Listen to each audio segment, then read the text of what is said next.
રાજકોટ મહાનગરપાલિકામાં ward number 14ની અંદર લલુડી હોંકરી જે આવેલી છે એ હોંકડાનો વિસ્તાર ખૂબ મોટો છે અને આ વિસ્તાર આજી નદીના કાંઠે આવેલો હોય અને જૂનો વિસ્તાર છે.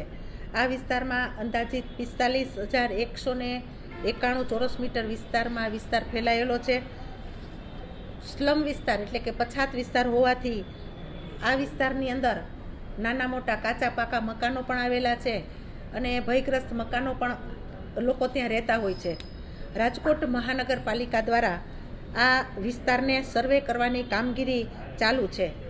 આ સર્વે કામગીરીમાં કુલ 623 જેટલા મકાન અને ઈમલા છે કે જેને નોટિસ આપી અને સ્થળાંતર કરવાની જરૂર છે.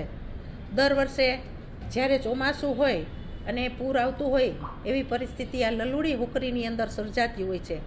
ત્યારે આ વિસ્તારની અંદર જે ભયગ્રસ્ત મકાનો છે એવા પરિવારોને સમાજની વાડી અથવા કોર્પોરેશનની શાળાઓ અને કોઈ પાર્કિંગની વ્યવસ્થા હોય તો ત્યાં એ લોકોને ખસેડવામાં આવે છે.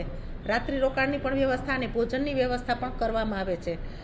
તો દર વર્ષે ચોમાસું આજી નદી પૂર આવવાથી આ વિસ્તારમાં ગોઠણ ડૂબ સુધી પાણી ભરાય છે અને ઘરની અંદર પણ પાણી જતું હોય તો આવા પરિવારોને આવી જગ્યાએ સ્થળાંતર કરવામાં આવે છે અને રહેવાની ને જમવાની વ્યવસ્થા પણ કરવામાં આવે છે.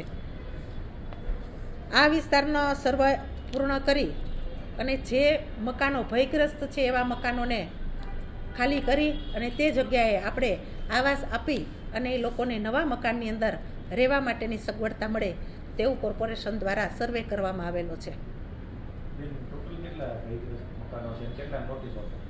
623 જેટલા ભયગ્રસ્ત મકાનો છે અને ઘણા બધા પરિવારોને આને પહેલાં પણ નોટિસ આપેલી હતી ને આ અત્યારે પણ નોટિસ આપેલી છે કે આગોતરું આયોજન ચોમાસાનું હોય અને જે વિસ્તાર હોકડાના કાંઠે નદી કાંઠે રહેતા હોય એવા પરિવારોને આપણે નોટિસ પણ આપી છે અને જ્યારે આવી પરિસ્થિતિ સર્જાતી હોય ત્યારે એને સમાજની વાડી કે કોર્પોરેશનની શાળાની અંદર એને નિવાસની વ્યવસ્થા પણ કરવામાં આવે છે.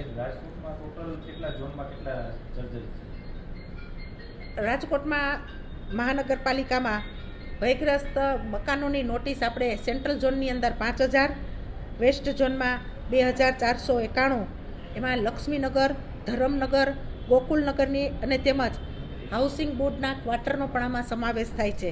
ઈસ્ટ ઝોનમાં 176 જેટલા આવાસનો સમાવેશ થાય છે અને આ જે ભયગ્રસ્ત છે એ લોકોને સરકારી સ્કૂલો અથવા સમાજની વાડીની અંદર સ્થળાંતર કરી તેને રોકાણની અને ભોજનની બે વ્યવસ્થા કરવામાં આવતી હોય છે.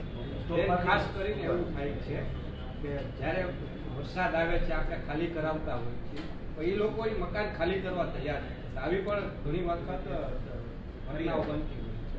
સ્વાભાવિક રીતે લોકોને પણ જ્યારે આવા કાંઠા વિસ્તારની અંદર પોતાનું મકાન આવેલું હોય અને દર વર્ષે આ જ પરિસ્થિતિનો પરિવારે સામનો કરવો પડતો હોય તો સ્વાભાવિક રીતે લોકોએ પણ સમજવું જોઈએ અને પોતાના પરિવારને સાથે રહી જ્યારે પણ આવી પૂરની હાનિ થતી હોય ત્યારે સ્થળાંતર ખરેખર કરવું જોઈએ.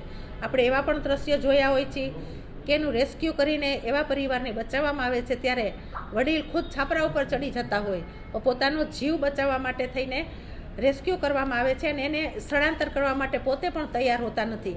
તો લોકોએ પણ આમાં સહભાગી થવું જોઈએ, સહકાર આપવો જોઈએ કે જેથી કરીને પોતાના પરિવારની અંદર કોઈ નુકસાની તો થતી હોય પણ કોઈ વ્યક્તિગત નુકસાની ન થાય એની પણ લોકોએ તકેદારી રાખવી જોઈએ.